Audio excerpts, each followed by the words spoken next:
We wanted to have a launch of the store. And I approached Judy at the Branson Center. She asked me if I was open-minded. And I said, yeah, you know, with doubt, obviously, in my mind. She said, what about us doing a fashion show?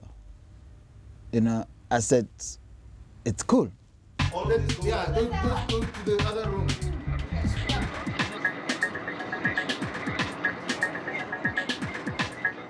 I'm here in Soweto.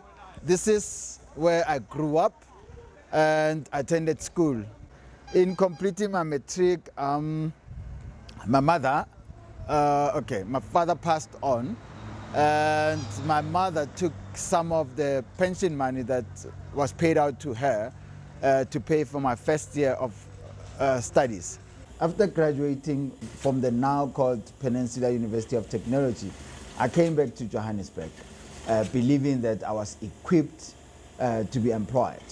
Unfortunately, it wasn't so, and I ended up having to establish my own business. With the success of my company, Anthony Couture, a lot of other industry stakeholders believed that I could be key in the developmental structures. Then that's when Mzansi Designers was established. And over the years, many fell by the wayside. And up to this day, I am the last man standing. And Mzansi Designers has transformed from being just a development institute, but becoming a profitable business.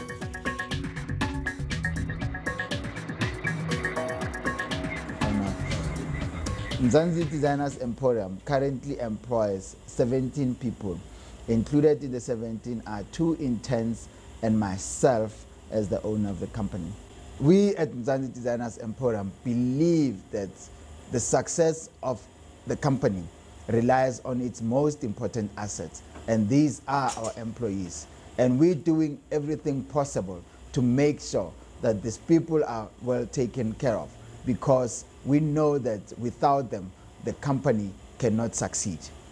We have developed a social responsibility program where 20% of the profits of our business goes for charity and developmental projects.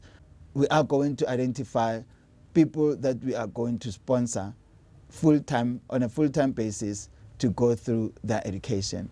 And we're planning to establish Mzansi Designers Emporium Foundation, which will be a wing to do exactly this.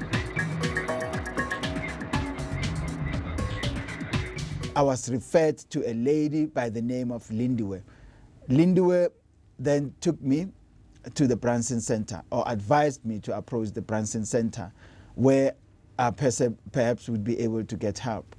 I did get assistance, not only in the finances, but also in mentoring and guidance as to what one needs to do. Obviously, this they had to do to secure that their money is paid back somehow. When Mzansi Designers Emporium started, its main and sole distribution channel was through individuals coming at the studio and buying. But we have since grown and have established our flagship store at Maponya Mall. We now are boasting that we have 3 distribution channels, which is still maintaining our individual custom-made apparel for those people who prefer to come to the studio, and those walk-in clients that will prefer to go to the shop, and the corporates that will from time to time come and buy in large bulks. I am driven by a passion to see my clients smile as they collect their outfits, because that guarantees me that they will be able to come back to seek for another outfit. We are known by the world to be a rainbow nation, but that has not been properly communicated to the rest of the world. And we're trying, as Mzansi Designers Emporium, to address that issue and perhaps come up with what we will call a national identity, fusing all the 11 cultures that we have in South Africa. All the 11 cultures of South Africa converge in Johannesburg or Gauteng cities landscapes.